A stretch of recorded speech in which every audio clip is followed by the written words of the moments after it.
Hi guys, welcome back to my physics lecture. और आज के लेक्चर में हम एक बड़ा प्यारा सा बढ़िया सा टॉपिक स्टार्ट करने वाले हैं। और जनरली मैं किसी चैप्टर के बारे में ऐसा बोलता नहीं हूं, लेकिन ये थोड़ा इजी चैप्टर होगा। This is generally considered to be one of the easiest chapters as far as your 2 year physics is concerned. और हम आज बात करने वाले हैं कैलोरीमेट्री की। And see, as you can see from the name calorie, you know the idea that calorie का मतलब कुछ तो होता है हीट।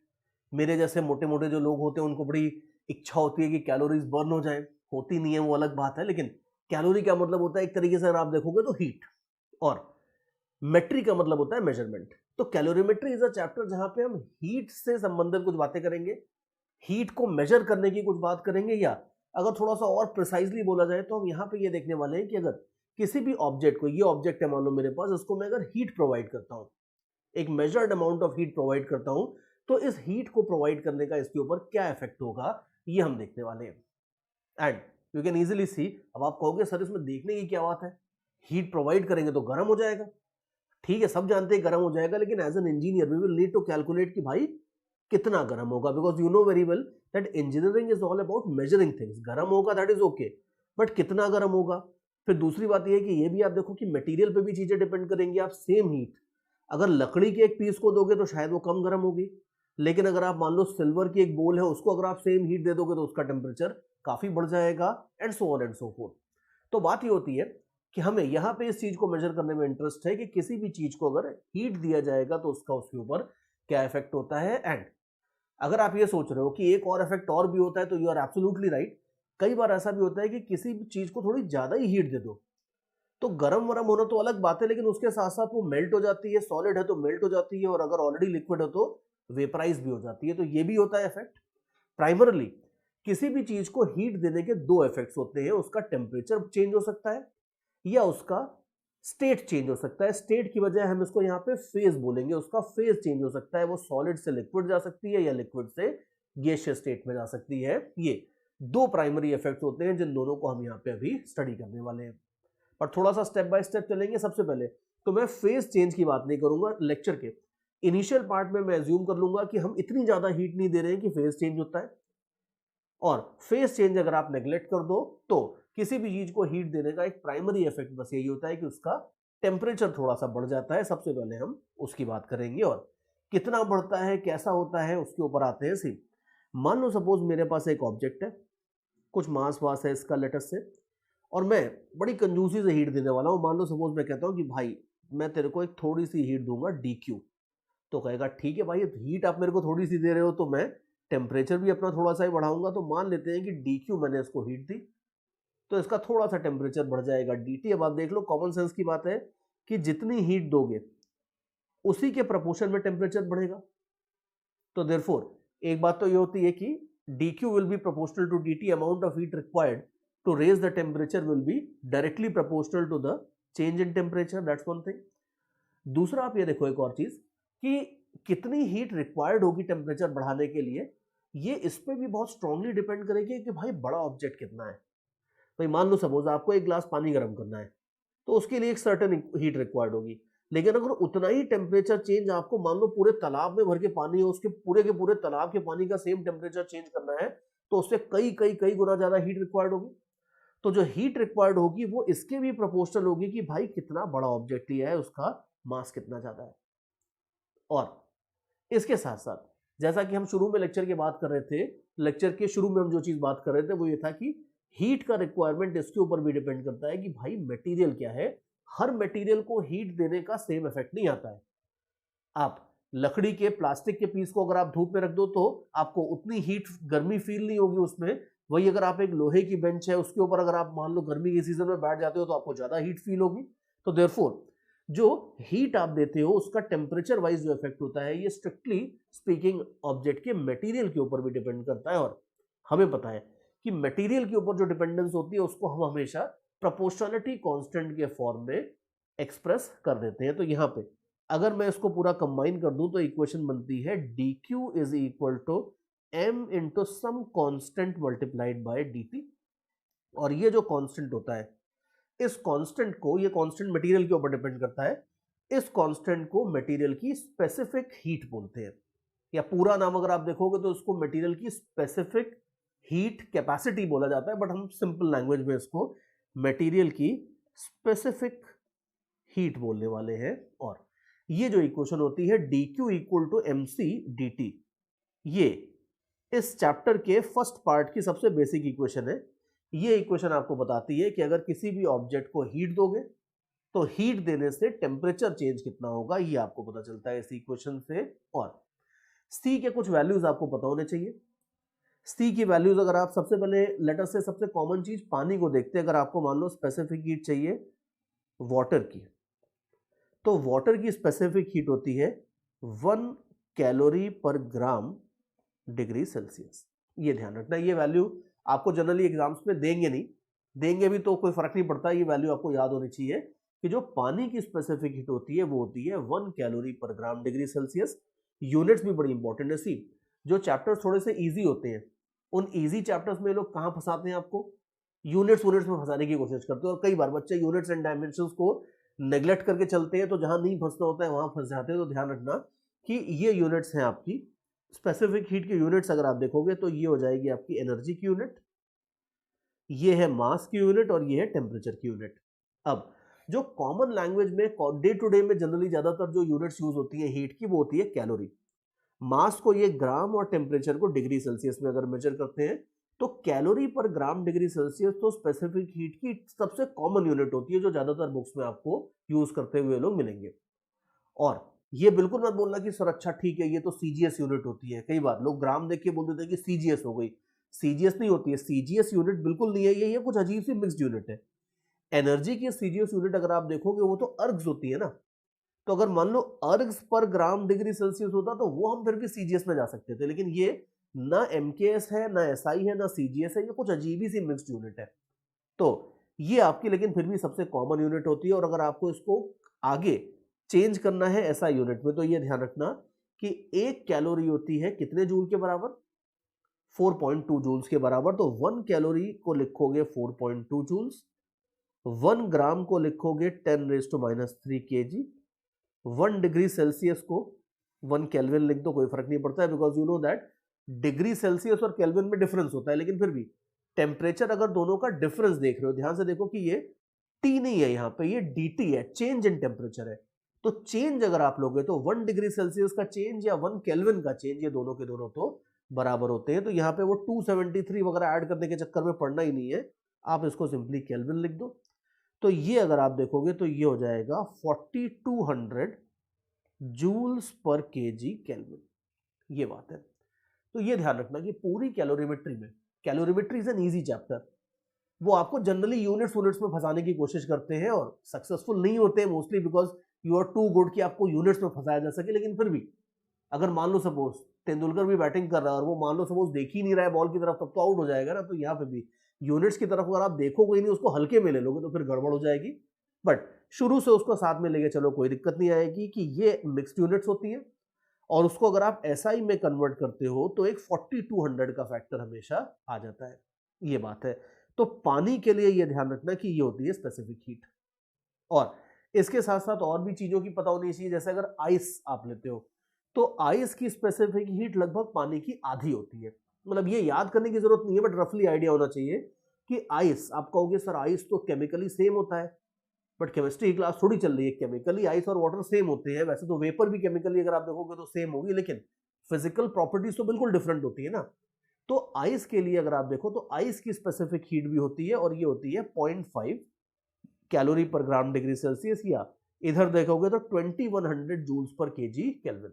तो ये वैल्यूज का थोड़ा बहुत आइडिया होना चाहिए। एक और चीज का आइडिया होना चाहिए कि ज्यादातर मेटल्स अगर आप देखोगे तो उनकी स्पेसिफिक हीट कम होती है, which is kind of logical also. ज्यादातर मेटल्स की अगर आप स्पेसिफिक हीट देखोगे तो कम होती है। मेटल्स वैसे भी आप ऑब्जर्व करोगे कि थोड़ी सी हीट दो तो टेम्परेचर फट से बढ़ जाता है। और स्पेसिफिक हीट की फिजिकल सिग्निफिकेंस भी वही है। स्पेसिफिक हीट अगर आप देखो तो किसी भी चीज की स्पेसिफिक हीट अगर ज्यादा होगी तो आपको ज्यादा हीट देनी पड़ेगी for getting the same change in temperature.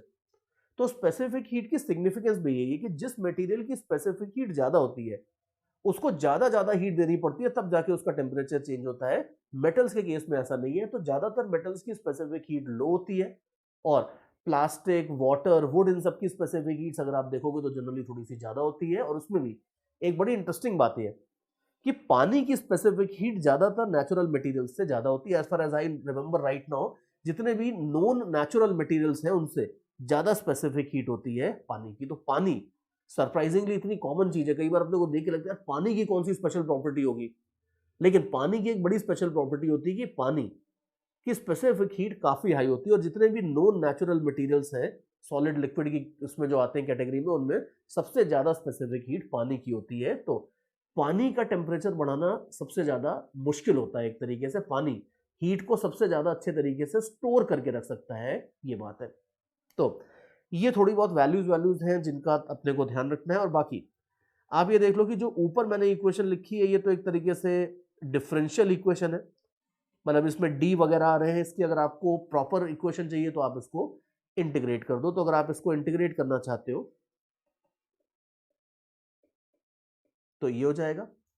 आप देख लो कि ज्यादातर मटेरियल्स के लिए स्पेसिफिक हीट टेम्परेचर के इंडिपेंडेंट होती है। मास तो खैर बाहर चला ही जाएगा, there is no problem in that, लेकिन कुछ मटेरियल्स ऐसे होते हैं जिनकी स्पेसिफिक हीट टेम्परेचर के साथ साथ चेंज होती है। But for most of the materials specific heat temperature के ऊपर डिपेंड नहीं करती है। तो if C is independent of temperature तो एम सी को आप पूरा बाहर ले आओ और आपके पास इक्वेशन मिल जाएगी delta Q is equal to M C delta T. In most of the normal questions हम ये यूज करेंगे इक्वेशन सेकेंड वाली। लेकिन ध्यान रखना कि जो फंडामेंटल लॉ है जिसको मैं इक्वेशन 1 से डिनोट कर रहा हूं, वो किसी भी तरह के मटेरियल के लिए वैलिड होता है जिसकी स्पेसिफिक हीट टेम्परेचर के साथ साथ अगर वेरी हो रही है, उसके लिए भी आपका फर्स्ट वाला ओरिजिनल इक्वेशन वैलिड होती है। बट बाकी ज्यादातर अगर कुछ मेंशन नहीं है तो हम मान के चलेंगे कि मटेरियल की स्पेसिफिक हीट टेम्परेचर के इंडिपेंडेंट है, एटसेट्रा एटसेट्रा, और हम सेकेंड वाली इक्वेशन ज्यादातर यूज करने वाले हैं। बट फिर भी सेकेंड वाली इक्वेशन को लेके पूरा चैप्टर आगे बढ़ाऊं उससे पहले मैं एक आध क्वेश्चन थोड़ा सा आपको फर्स्ट वाले उसका भी करवा देता हूं। देखो, जैसे जेई में एक बार इन्होंने क्वेश्चन पूछा था, आई विल शो यू, कि इन्होंने एक क्वेश्चन पूछा था इस तरीके से कि इन्होंने बोला था कि एक ऑब्जेक्ट है, इसको मैं हीट सप्लाई कर रहा हूं और इसका टेम्परेचर चेंज हो रहा है। इन्होंने हीट सप्लाइड वर्सेस टेम्परेचर का ग्राफ बना के दिया था ऐसे। इन्होंने बोला था कि जो मैं हीट सप्लाई कर रहा हूं वर्सेस जो टेम्परेचर चेंज हो रहा है उसका ग्राफ मान लो ऐसा है। और फिर उसके बाद चार ऑप्शंस दे दिए थे कि इसकी स्पेसिफिक हीट क्या है, ये कांस्टेंट है, टेम्परेचर के साथ साथ बढ़ रही है, कम हो रही है, इस तरह के क्वेश्चन पूछे थे। Very easily you can answer this because you can see कि अगर आप D Q equal to M C D T लगा देते हो तो y और x ये है। अब आप खुद ही देख लो कि dy अपॉन dx अगर आप करोगे तो स्लोप आता है। तो अगर आप इसमें dq बाई dt कर देते हो तो ये हो जाता है mc। अब ऑब्वियसली टेम्परेचर बढ़ने से मास तो चेंज नहीं हो जाएगा, मास तो मास ही रहेगा। तो देयरफॉर इस पर्टिकुलर ग्राफ के अंदर जो स्लोप आता है, ये स्लोप आपका स्पेसिफिक हीट के डायरेक्टली प्रोपोर्शनल है। और खुद ही देख लो कि स्लोप तो शुरू में ज्यादा था, फिर कम हुआ और कम हुआ, कम होता गया। तो स्लोप अगर कंटिन्यूअसली डिक्रीज करता जा रहा है तो स्पेसिफिक हीट भी कंटिन्यूअसली डिक्रीज करती जाएगी। तो एक ग्राफ को देख के आप बड़े आराम से बोल सकते हो कि जिस मटेरियल को यहाँ पे हीट किया जा रहा है इसकी स्पेसिफिक हीट कांस्टेंट नहीं है, ये टेम्परेचर के साथ साथ स्पेसिफिक हीट इसकी डिक्रीज होती जा रही है, ये बात है। तो कभी कभी तो जो ये फंडामेंटल लॉ है इस पे छोटे मोटे ग्राफ आपके क्वेश्चंस पूछ लेते हैं, you can very easily answer these things, कोई बड़ी बात नहीं है। और क्या कर सकते हैं इसमें, और देखो एक बार इन्होंने और क्वेश्चन पूछा था और वो कुछ इस तरीके से था जिसमें कुछ आपको न्यूमेरिकल कैलकुलेशन करने थे। क्वेश्चन बेसिकली ये था कि मेरे पास मान लो सपोज एक मटेरियल है जिसकी स्पेसिफिक हीट टेम्परेचर के साथ साथ वेरी होती है इस तरीके से, C is equal to some constant into T square where T is temperature in kelvin. कोई ऐसा मटेरियल है जिसकी स्पेसिफिक हीट टेम्परेचर के साथ साथ इस तरीके से वेरी होती है। और फिर उसके बाद पूछा था find the heat that I need to supply for changing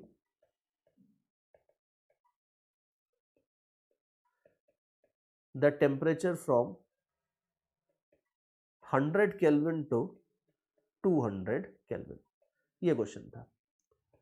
तो यू कैन इजीली सी कि अब ऑब्वियसली अगर आप इंटीग्रल वाला फॉर्मूला यूज कर लोगे तो ऑब्वियसली गलत रिजल्ट आएगा, लेकिन अगर आप स्टार्ट करोगे D Q equal to M C D T से, मास इन्होंने दिया था, ऑब्जेक्ट का मास मान लो सपोज एम है, ये गिवन है आपको, अगर यहां से स्टार्ट करोगे तो यू कैन इजीली सी कि कुछ भी नहीं है, स्ट्रेट फॉरवर्ड प्रॉब्लम है। D Q is equal to M into, now C की जगह आप लिख लो के टी स्क्वायर, ई आ जाएगी आपकी इक्वेशन। तो और आपको जान के खुशी होगी कि ये जो क्वेश्चन मैं अभी आपको करवा रहा हूँ ये बहुत पहले जेई एडवांस में पूछा था इन्होंने, मेंस का भी नहीं, एडवांस का क्वेश्चन है।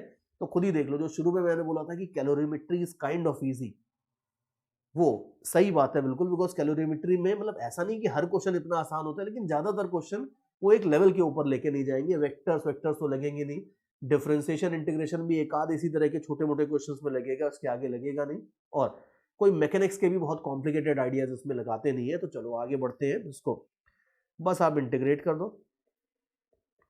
और लिमिट्स डाल दो 100 से 200, तो इसके आगे थोड़ा सा सॉल्व कर लोगे तो ये आपको मिल जाएगा हीट। तो इतनी हीट अपने सप्लाई करनी पड़ेगी in order to raise the temperature from 100 to 200 kelvin. और छोटे मोटे इस तरह के क्वेश्चंस जो है ऐसे जरूर होते हैं जिसमें आप original formula D Q equal to M C D T को यूज करते हो, but in most of the questions अगर कुछ मेंशन नहीं है तो हम मान के चलते हैं कि स्पेसिफिक हीट कांस्टेंट होगी और हम Q equal to M C delta T को ही ज्यादातर यूज करेंगे। चलो before we get into more problems and applications, एक दो डेफिनेशंस थोड़ी बहुत और होती हैं, वो भी देख लो, सिंपल सिंपल चीजें हैं। हमने देखा था कि जो C होता है इसको तो हम स्पेसिफिक हीट कैपेसिटी बोलते हैं मटेरियल की, लेकिन कभी कभी ये M और C का जो प्रोडक्ट होता है पूरा का पूरा, M और C का जो प्रोडक्ट होता है इसको भी ये डिनोट करते हैं। M और C का जो पूरा प्रोडक्ट होता है इसको ये लोग बोलते हैं heat capacity of the body. Let me right that here, इसको ये लोग बोलते हैं heat capacity of the body. ध्यान से देखो, हीट कैपेसिटी ऑफ मटेरियल नहीं बोला है मैंने, C खाली मटेरियल के ऊपर डिपेंड करता है, लेकिन M इंटू C जो होगा, जो हीट कैपेसिटी होगा, ये मटेरियल की क्वांटिटी के ऊपर भी डिपेंड करेगा और मटेरियल के ऊपर तो ऑफ कोर्स डिपेंड ही करेगा। तो ये ध्यान रखना है कि इसको ये लोग मटेरियल की हीट कैपेसिटी बोलते हैं। और जो क्वांटिटीज खाली किसी मटेरियल के ऊपर डिपेंड करती हैं उस तरह की क्वांटिटीज को ये लोग जनरली इंट्रिंसिक प्रॉपर्टीज बोलते हैं। क्या बोलते हैं? देखो सिंपल सिंपल नाम है, पता होने चाहिए अपने को। इंट्रिंसिक प्रॉपर्टीज बोलते हैं। इंट्रिंसिक प्रॉपर्टीज वो होती हैं जो खाली मटेरियल पे डिपेंड करती हैं। जैसे अगर आप किसी मटेरियल की डेंसिटी लोगे, आयरन की डेंसिटी तो जो होती है वो होती है, अब इतना सा आयरन लो चाहे इतना बड़ा आयरन का पीस लो, जो डेंसिटी होगी, जो ग्लास, किसी ग्लास का रिफ्रैक्टिव इंडेक्स होगा, ये सारी चीजें जो सिर्फ मटेरियल पे डिपेंड करती हैं, जो अमाउंट पे डिपेंड नहीं करती, उनको ये लोग बोलते हैं इंट्रिंसिक प्रॉपर्टीज। कुछ बुक्स में इंट्रिंसिक की बजाय इंटेंसिव भी बोल देते हैं, एक ही बात है। और जो क्वांटिटीज ऐसी हैं जो मटेरियल की अमाउंट के ऊपर भी डिपेंड करती हैं, उनको ये लोग बोलते हैं एक्सट्रिंसिक प्रॉपर्टीज। तो इनको बोलते हैं एक्सट्रिंसिक प्रॉपर्टीज, या कुछ बुक्स में इसको एक्सटेंसिव प्रॉपर्टीज भी बोलते हैं। जैसे स्पेसिफिक हीट अगर आप देखोगे तो ये इंट्रिंसिक प्रॉपर्टी होगी, लेकिन अगर आप पूरी हीट कैपेसिटी देखोगे बॉडी की तो ये एक्सट्रिंसिक प्रॉपर्टी होगी। या अगर आप किसी चीज का वेट देखोगे तो ये वेट आपका एक्सट्रिंसिक होगा, लेकिन अगर डेंसिटी देखोगे तो डेंसिटी उसकी इंट्रिंसिक प्रॉपर्टी होगी, एंड सो ऑन। तो ये छोटी मोटी डेफिनेशंस हैं which you should know and understand. और अब इसके आगे चलते हैं। Now let me show you कि क्या एप्लीकेशंस होती हैं अपने इस कैलोरीमेट्री के सिंपल से लॉ की, किस तरीके से उसको यूज किया जाता है। देखो, एक तो सबसे बेसिक सी एप्लीकेशन होती है इसकी, वो होती है मिक्सिंग ऑफ मटेरियल से रिलेटेड। इंडस्ट्री में कई बार होता है कि कुछ ये वाले केमिकल के अंदर ये चीज मिक्स करी, इतना उतना मिक्स किया, और ये बड़ी फ्रीक्वेंट सी प्रॉब्लम होती है कि भाई अगर 30 डिग्री सेल्सियस का इतना पानी लिया, 50 डिग्री सेल्सियस का ये केमिकल लिया, इनको मिक्स किया, and assuming that there is no chemical reaction as such going on, तो हमें ये कई बार निकालने को ये लोग बोलते हैं कि भाई बताओ इस मिक्सचर का फाइनल टेम्परेचर कितना होगा।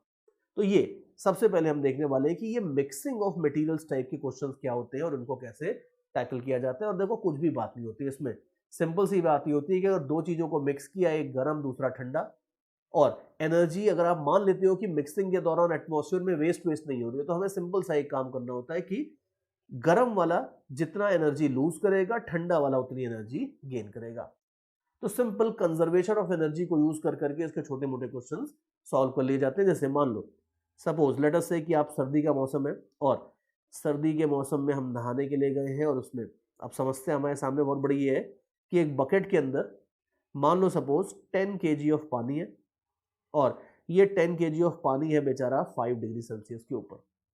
ऑब्वियसली 5 डिग्री सेल्सियस के पानी से नहाने में तो बिल्कुल मतलब मजा नहीं आएगा। तो हम क्या करते हैं, हम इसके अंदर गर्म पानी लेते हैं और मान लो हमारे पास 1 kg पानी है और ये अच्छा गर्म है, ये मान लो सपोज लेट अस से आपका 80 डिग्री सेल्सियस के ऊपर। हम इस पानी को इसके अंदर मिक्स कर देते हैं। यू नो वेरी वेल कि गर्म पानी मिक्स करते करते जाओगे तो फिर एक टेम्परेचर फाइनली जो मिक्सचर है उसका एक सही साठ टेम्परेचर आ जाता है and then you are able to kind of use it.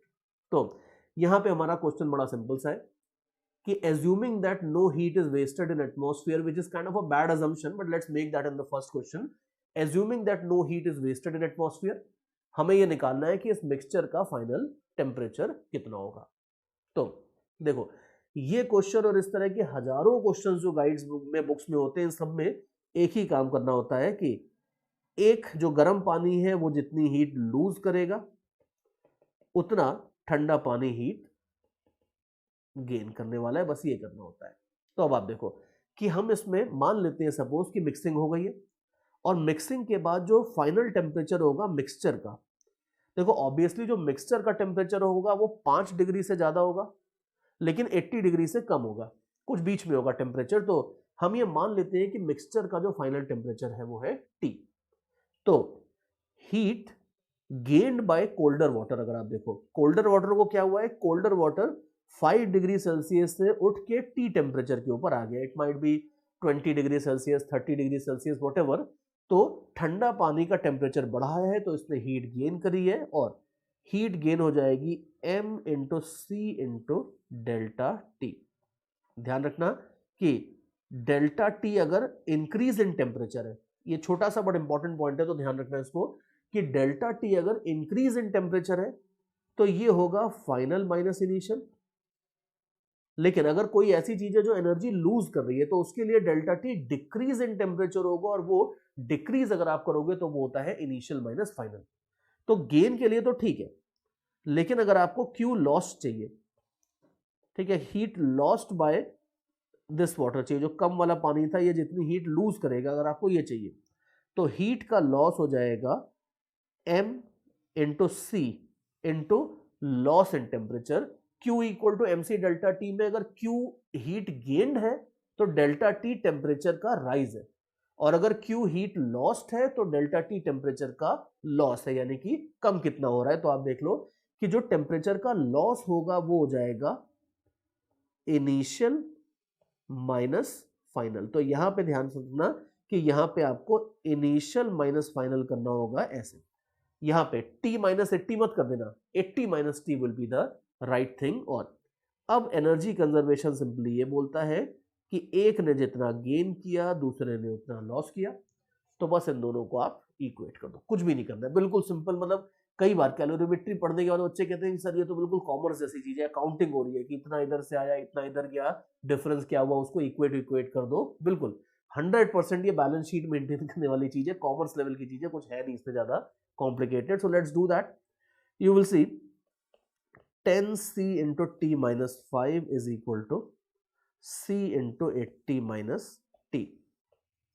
तो यू कैन इजीली सी कि अब इसके बाद इसको थोड़ा बहुत सॉल्व करेंगे, कर ही लेते हैं चलो। तो अपने पास आ जाएगा फाइनल टेम्परेचर।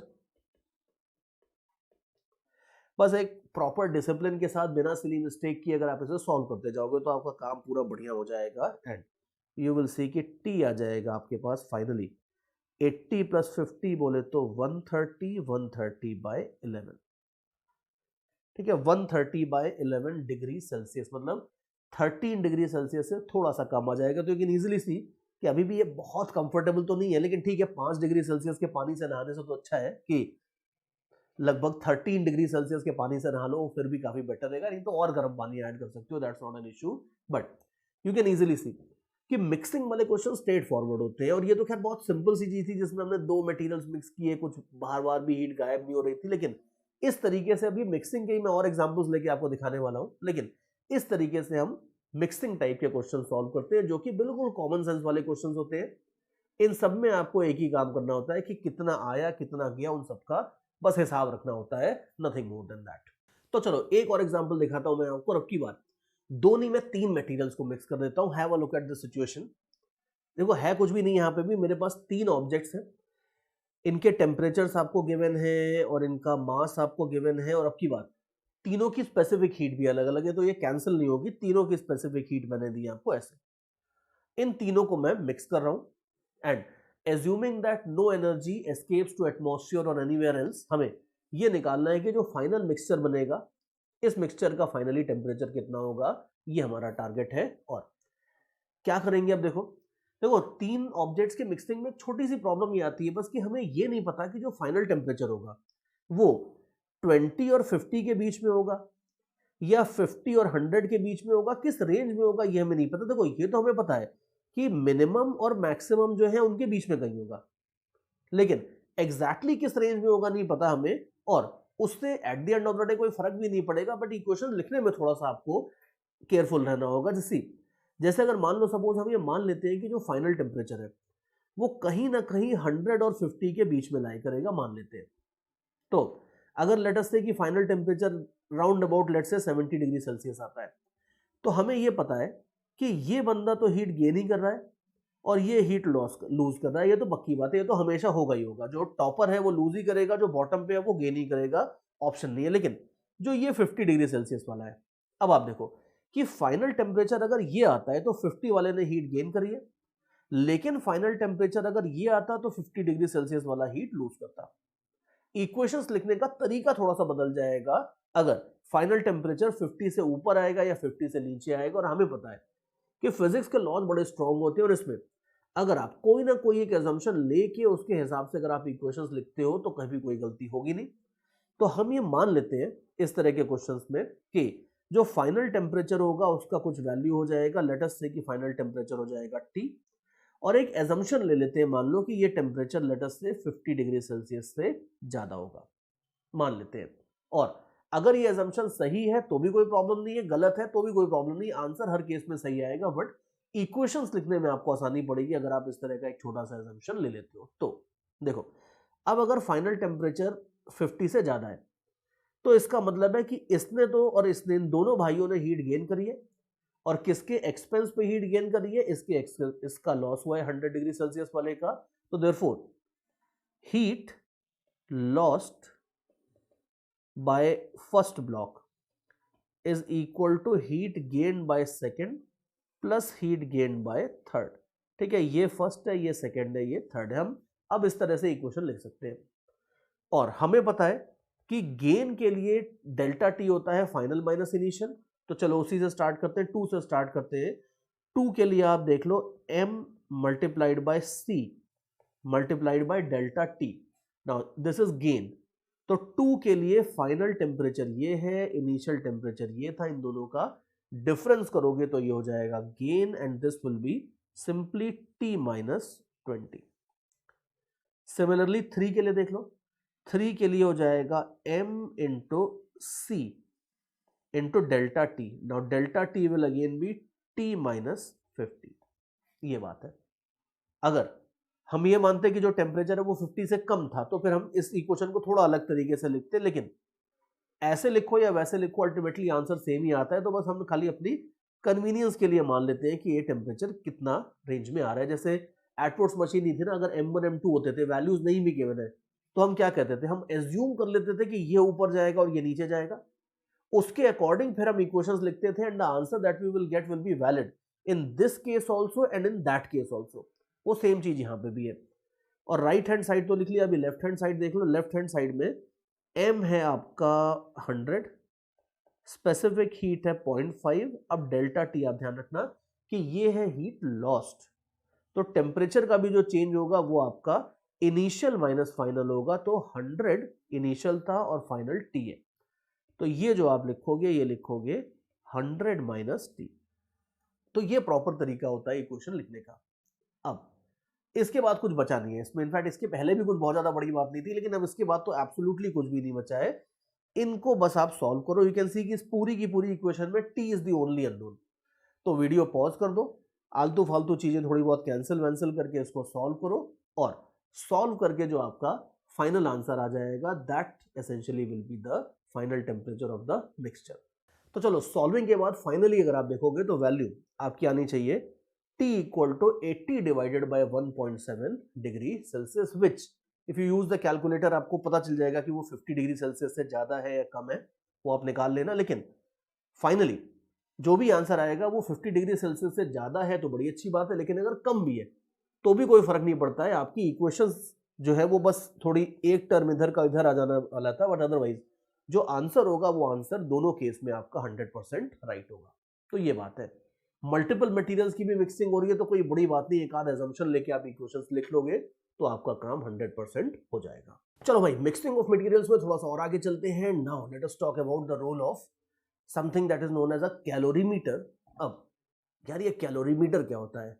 कैलोरीमीटर कुछ भी नहीं है, calorimeter simply is a kind of insulated device, device भी बोलना ठीक नहीं है, it's simply an insulated box basically, जिसका यूज सिर्फ इतना होता है कि हम उसके अंदर मटेरियल्स को मिक्स करते हैं और वो खुद तो हीट एब्जॉर्ब कर सकता है, लेकिन वो बाहर ज्यादा हीट इधर उधर एस्केप नहीं करने देता है। ये काम होता है कैलोरीमीटर का। मतलब सिंपल लैंग्वेज में अगर आप देखो तो थर्मस टाइप का बोल सकते हो, थर्मस टाइप की डिवाइस होती है जिसका एक पतला सा मुंह होता है ताकि यहां से मिक्सिंग के दौरान बहुत ज्यादा हीट इधर उधर एस्केप नहीं हो सके। और ये जो हमने पिछली एक दो प्रॉब्लम्स में हमने एजम्पशन ले लिया था कि कोई भी हीट एटमॉस्फेयर में एस्केप नहीं हो रही है, ये एजम्पशन प्रैक्टिकली अगर आप देखोगे तो बहुत वैलिड नहीं होता है, लेकिन कैलोरीमीटर का यूज करके अगर आप लैब में मिक्सिंग करते हो तो इस एजम्पशन को वैलिड बनाया जा सकता है। लेकिन फिर भी ध्यान रखना कि दुनिया में कोई भी ऐसा बॉक्स नहीं है जिसके अंदर मिक्सिंग करो और वो खुद हीट नहीं एब्जॉर्ब करे। खुद डेफिनेटली हीट एब्जॉर्ब करेगा, खुद खाएगा, लेकिन दूसरों को नहीं खाने देगा। ये इंपॉर्टेंस होती है कैलोरीमीटर की। और कैलोरीमीटर खुद कितना अमाउंट ऑफ हीट खाएगा ये कैलकुलेट करना पॉसिबल होता है। सी एटमॉस्फेयर के साथ प्रॉब्लम ये है कि एटमॉस्फेयर तो अथाह सागर है पूरा, कितनी भी हीट डालते जाओ सब एब्जॉर्ब करता जाएगा, उसकी अकाउंटिंग पॉसिबल नहीं है कि कितनी एटमॉस्फेयर हीट खा गया, लेकिन कैलोरीमीटर की अकाउंटिंग पॉसिबल होती है। So we just exchange a smaller evil in place of a bigger evil, essentially that's basically the idea. और मैं एक एग्जांपल लेके समझाता हूं कि इसको किस तरीके से यूज करते हैं। देखो, मान लो मेरे पास 100 ग्राम पानी है, ठीक है, कुछ टेम्परेचर ले लेते हैं इसका, लेटस से 80 डिग्री सेल्सियस, और एक कैलोरीमीटर के अंदर मेरे पास पानी है लेटस से 10 डिग्री सेल्सियस पर ठंडा पानी है। ये दोनों को मैं मिक्स करने वाला हूं। अब कैलोरीमीटर के अंदर जो पानी है ये आपको दिया है 200 ग्राम्स का क्वांटिटी। और अब ये ध्यान से देखो कि कैलोरीमीटर नाम का जो ये बॉक्स है, इस बॉक्स की ये लोग जनरली आपको हीट कैपेसिटी देते हैं। सी स्पेसिफिक हीट को जनरली लेटर स्मॉल सी से डिनोट किया जाता है और हीट कैपेसिटी को कैपिटल सी से, लेकिन कई बार स्मॉल सी कैपिटल सी इतना देखना पॉसिबल नहीं होता है, तो आप यूनिट्स देख लिया करो। यूनिट्स अगर आप देखोगे तो स्पेसिफिक हीट की होती है कैलोरी पर ग्राम डिग्री सेल्सियस या कैलोरी पर ग्राम केल्विन। यहां पे आप देख लो कैलोरी पर केल्विन दी है, तो इसका मतलब है कि ये जो चीज है यूनिट्स देख के आप बता सकते हो कि ये 100 जो है ये कैलोरीमीटर का हीट कैपेसिटी है, ये आपको गिवन है। तो ये सारा डेटा जो आपको गिवन है ये तो है ही, और आपको बेसिकली निकालना वही है कि भाई मिक्सिंग हो गई है, और मिक्सिंग के बाद इस सिस्टम का फाइनल टेम्परेचर क्या होगा ये हमें निकालना है। अब देखो फाइनल टेम्परेचर निकालेंगे किस तरीके से। मान लेते हैं सपोज कि सब कुछ मिक्स होने के बाद फाइनल टेम्परेचर हो जाएगा टी, तो 80 डिग्री सेल्सियस वाला कुछ नीचे आके टी अटेन करेगा, 10 डिग्री सेल्सियस वाला कुछ ऊपर आके टी अटेन करेगा। तो हीट लूज करने का काम आपके इस 100 ग्राम पानी का है, और इस हीट को एब्जॉर्ब कौन कर रहा है? इस हीट को एब्जॉर्ब करने का काम 200 ग्राम पानी का तो है ही, लेकिन साथ में देखो इस कंटेनर का भी है। सी कंटेनर के अंदर अगर आपने 10 डिग्री सेल्सियस का पानी भरा था तो कंटेनर का कितना टेम्परेचर होगा इनिशियली? कंटेनर का टेम्परेचर भी अंदर भरे पानी के बराबर ही होगा, तो कंटेनर का भी इनिशियल टेम्परेचर 10 डिग्री सेल्सियस था, और फाइनली अगर कंटेनर के अंदर जो मिक्सचर है उसका टेम्परेचर अगर टी है तो कंटेनर का भी फाइनल टेम्परेचर टी होगा। तो अंडरस्टैंड दैट कि कंटेनर या कैलोरीमीटर भी 10 डिग्री सेल्सियस से टी डिग्री सेल्सियस तक जा रहा है, तो वो भी कुछ ना कुछ हीट एब्जॉर्ब करेगा। तो हीट एब्जॉर्ब करने का काम कैलोरीमीटर का बिल्कुल होता है। बस कैलोरीमीटर यूज करने का फायदा ये होता है कि कैलोरीमीटर को कैलकुलेशन में लिया जा सकता है, हमें कैलोरीमीटर की हीट कैपेसिटी पता होती है, तो हम कैलकुलेशन में लेके उसको एकोमोडेट कर सकते हैं, लेकिन एटमॉस्फेयर में अगर चीजें एस्केप होने लगी तो उसको कहीं भी एकोमोडेट करना पॉसिबल नहीं होता है और रिजल्ट्स आपके गड़बड़ाना शुरू हो जाते हैं। तो देयरफॉर अब अगर आपको मान लो फाइनली हमें ये चाहिए टेम्परेचर कितना है, तो आप देख लो 100 ग्राम वाला जो ऊपर वाला पानी है 80 डिग्री सेल्सियस वाला, जो हीट लूज करेगा वो हो जाएगा वो हीट लॉस्ट हो जाएगी आपकी m multiplied by c multiplied by delta t। और ये दोनों भाई लोग मिलकर जो हीट एब्जॉर्ब करेंगे, 200 ग्राम वाला जो पानी है वो जो हीट एब्जॉर्ब करेगा ये हो जाएगा m into C into T minus 10। और कैलोरीमीटर का जो था वो तो जाएगा, यू कैन सी कैलोरीमीटर का हमें मास और स्पेसिफिक हीट नहीं पता है, लेकिन जरूरत भी नहीं है, m और c का जो प्रोडक्ट है वही हीट कैपेसिटी होती है और वो आपको दिया है 100। तो 100 इंटू टी माइनस 10 ये आपके बन जाएगी इक्वेशन। तो इस तरीके से इक्वेशंस बनती हैं। थोड़ा सा सिंप्लीफाई कर लोगे तो you will have 100 into 80 minus T is equal to 300 into T minus 10। और इसके बाद आप देख लो, कैलकुलेशंस कर लोगे तो आपको क्या मिल जाएगा फाइनली, जो फाइनल टेम्परेचर है सिस्टम का वो आपको मिल जाएगा। So that will be like 3t minus 30। तो फाइनली t अगर आप देखोगे तो t हो जाएगा आपका 110 डिवाइडेड बाय 4 डिग्री सेल्सियस। ये बात है। तो ये तरीका है, इस तरीके से आप कैलोरीमीटर को यूज कर सकते हो। और ये ध्यान रखना that calorimeter is a device जिसके अंदर ये मिक्सिंग के एक्सपेरिमेंट्स ऑफिशियली किए जाते हैं।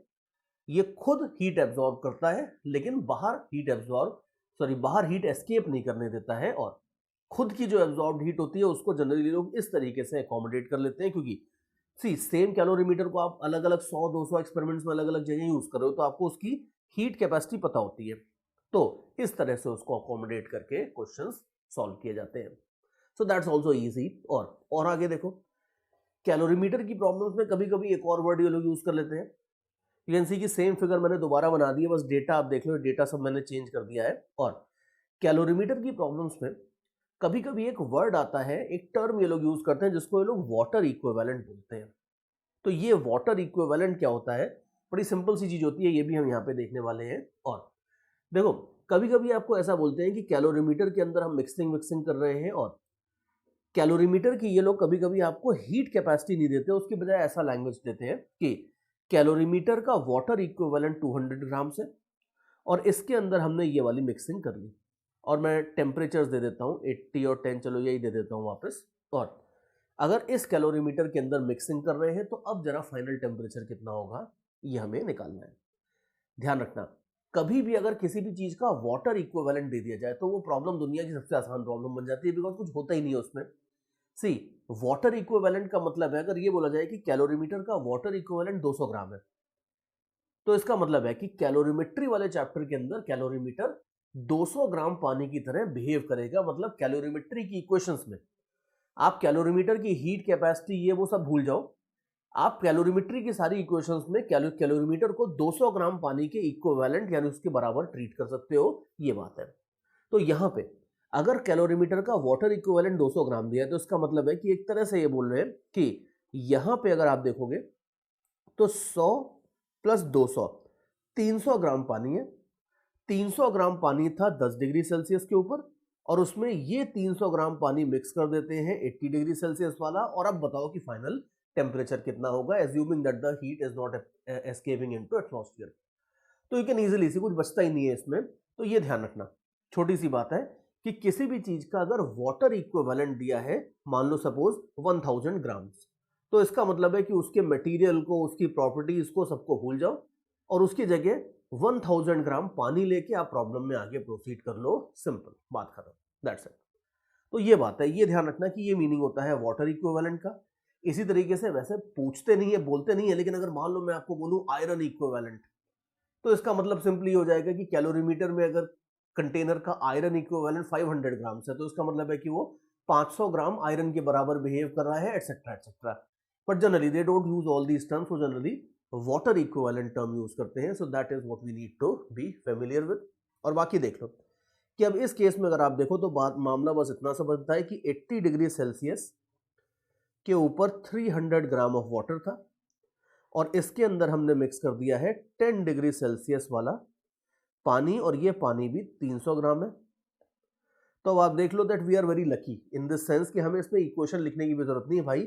अगर दोनों पानी है, दोनों का मास भी सेम है, तो यू कैन इजीली सी कि जो एवरेज जो आपका इन दोनों का निकलेगा 80 और 10 का, वही आपका फाइनल टेम्परेचर हो जाएगा। चाहो तो आप वो इक्वेशन गेन और लॉस वाली लगा के देख भी लो, बट कॉमन सेंस से भी डायरेक्टली देख सकते हो कि अगर सब कुछ इक्वल ही है, तो इक्वल मास के अगर दोनों पानी के चीजें मिक्स करी जा रही है, तो जो फाइनल टेम्परेचर होगा वो इन दोनों के 80 और 10 के मिड पॉइंट पे होगा। और 80 और 10 का मिड पॉइंट आप देख लो कितना हो जाएगा, 45 डिग्री सेल्सियस। ये बिना किसी कैलकुलेशन के आप डायरेक्टली बोल सकते हो। तो ये सारी मजेदार चीजें, और इसीलिए मैं बोल रहा था कि कैलोरीमेट्री में ऐसे कोई बहुत महान बात नहीं होती है, सिंपल सी चीज होती है। इस तरीके से मिक्सिंग वाले questions involving calorimeter, involving water equivalent, ये वो छोटी मोटी चीजें अकोमोडेट करके आप आराम से सॉल्व कर सकते हो। एक टाइप के प्रॉब्लम्स हमने देख लिया कैसे टैकल करते हैं, और आगे चलते हैं। अब इसके बाद मैं कैलोरीमीटर में आपको थोड़ी सी ऐसी प्रॉब्लम्स की तरफ ले चलूंगा जहां पे हम थोड़ा उड़ सकते हैं, इन द सेंस कि हम अब मैकेनिक्स मिक्स करना शुरू करेंगे।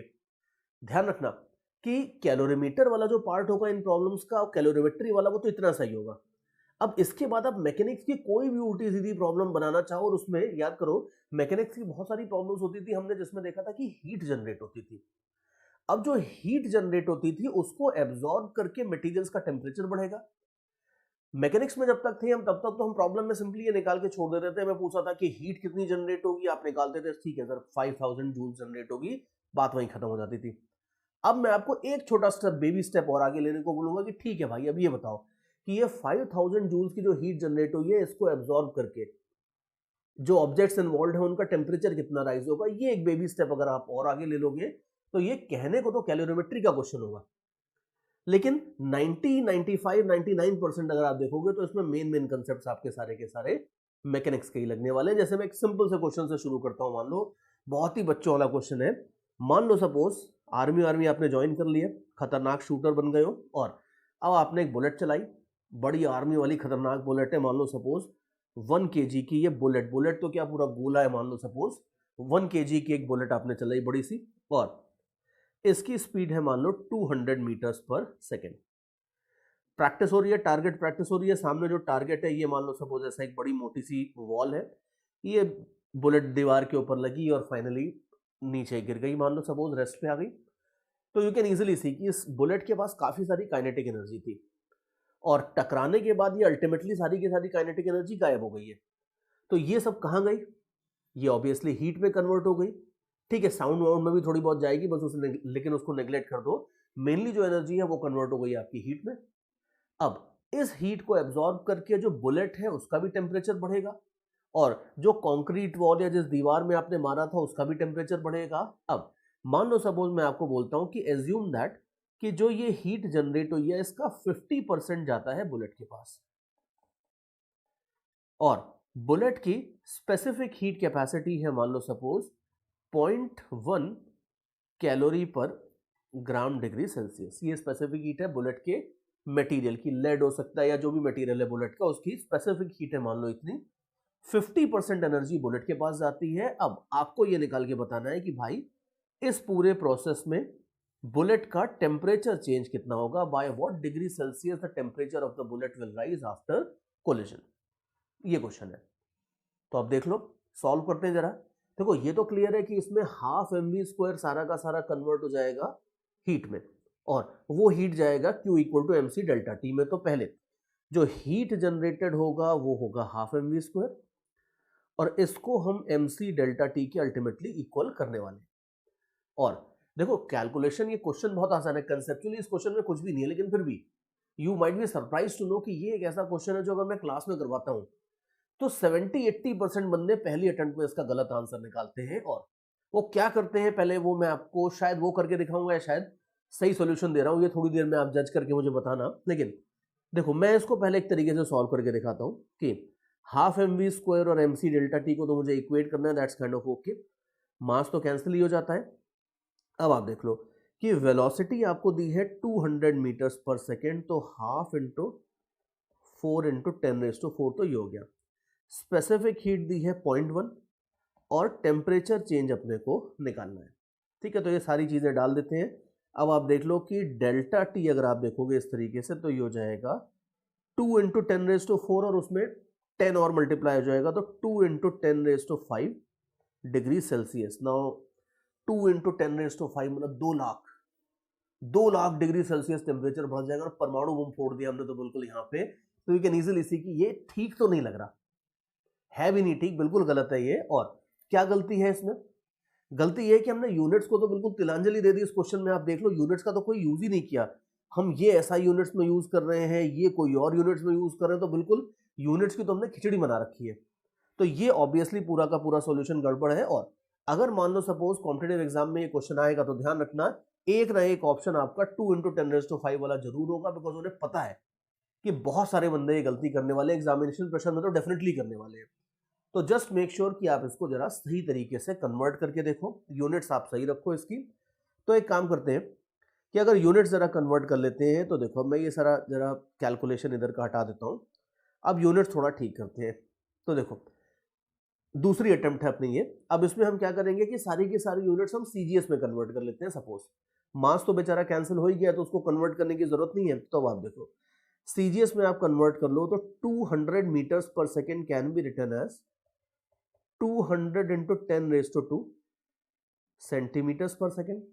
तो जरा ये कर लेते हैं। तो ये आपके पास हो जाएगा 2 इंटू 10⁻⁴। ये स्पीड है सेंटीमीटर्स पर सेकेंड में। सी प्रिंसिपल ऑफ डायमेंशनल मतलब होमोजेनिटी या sorry that's not what is required here.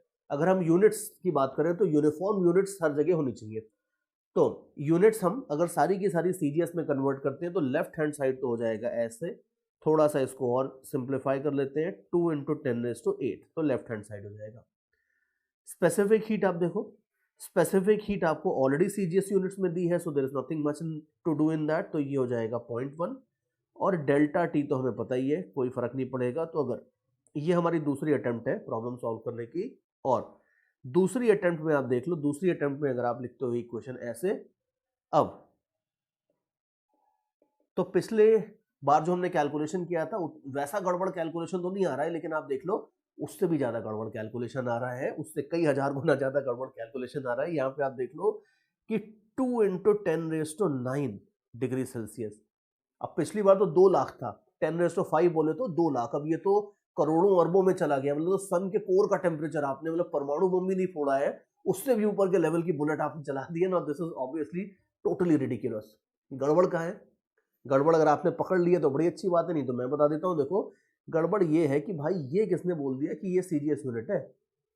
मैंने शुरू में ही कहा था कि कैलोरी पर ग्राम डिग्री सेल्सियस में ग्राम देख के कई बार लोग मानते कि ये तो सीजीएस यूनिट है। नहीं, कैलोरी आप देखो ये मिक्स्ड यूनिट है, अजीब सी को, ना ये एसआई यूनिट है ना सीजीएस यूनिट है, ये खिचड़ी यूनिट है। तो आपको इसको अगर सीजीएस में कन्वर्ट करना है तो या तो कैलोरी को अर्ग्स में कन्वर्ट करो।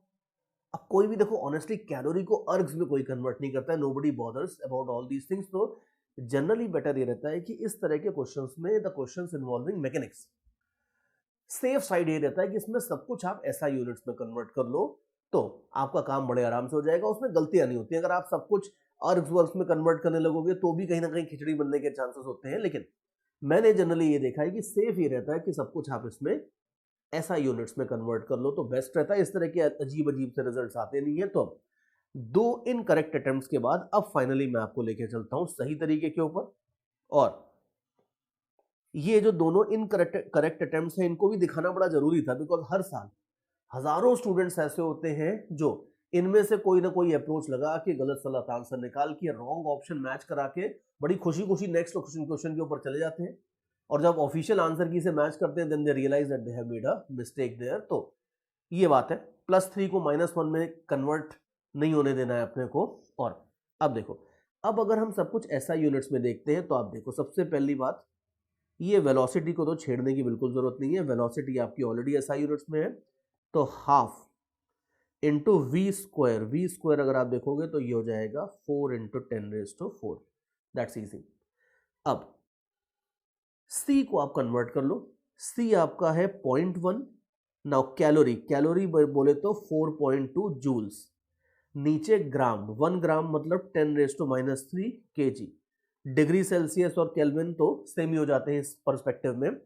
और ऐसे अगर आप कर लोगे तो ये इक्वेशन जो हमने लिखी है ये इक्वेशन बिल्कुल ठीक है। और अब राइट हैंड साइड में मैंने यूनिट्स लिख दी है, लेफ्ट हैंड साइड में नहीं लिखी है, लेकिन उसकी कोई रिक्वायरमेंट नहीं है बिकॉज ऑफ कन्वर्जन तो सारा का सारा हो ही चुका है। तो अब आप देख लो फाइनली डेल्टा टी अगर आपको चाहिए तो ये डेल्टा टी हो जाएगा 2 × 10⁴ डिवाइडेड बाय, अब आप देख लो कि डिनोमिनेटर में आ जाएगा 0.42, ऊपर चला जाएगा 10⁻⁻3। अब आप देख लो कि अब ये रीजनेबल वैल्यू आ रही है, रीजनेबल वैल्यू आ रही है। टेम्परेचर राइज होगा लेकिन ऐसा नहीं है कि वो लाखों डिग्री या करोड़ों अरबों डिग्री सेल्सियस राइज हो जाएगा। तो अब आप देख लो कि अब अगर आप इसको कैलकुलेट करते हो तो 20/0.42 रफली, अगर आप देखो 0.42 को अगर 0.5 मान लेते हो तो ये 40 डिग्री सेल्सियस हो जाता है, और 40 से ज्यादा होगा तो 45 50 टाइप्स जो भी आंसर आएगा that would be the thing. और ये रीजनेबल है भाई, इतनी बड़ी जो है, इतना बड़ा बुलेट चला रहे हो, इतनी स्पीड से चला रहे हो, तो उसका स्टॉप होने के बाद 30-40 डिग्री सेल्सियस टेम्परेचर राइज हो जाए वो चलेगा,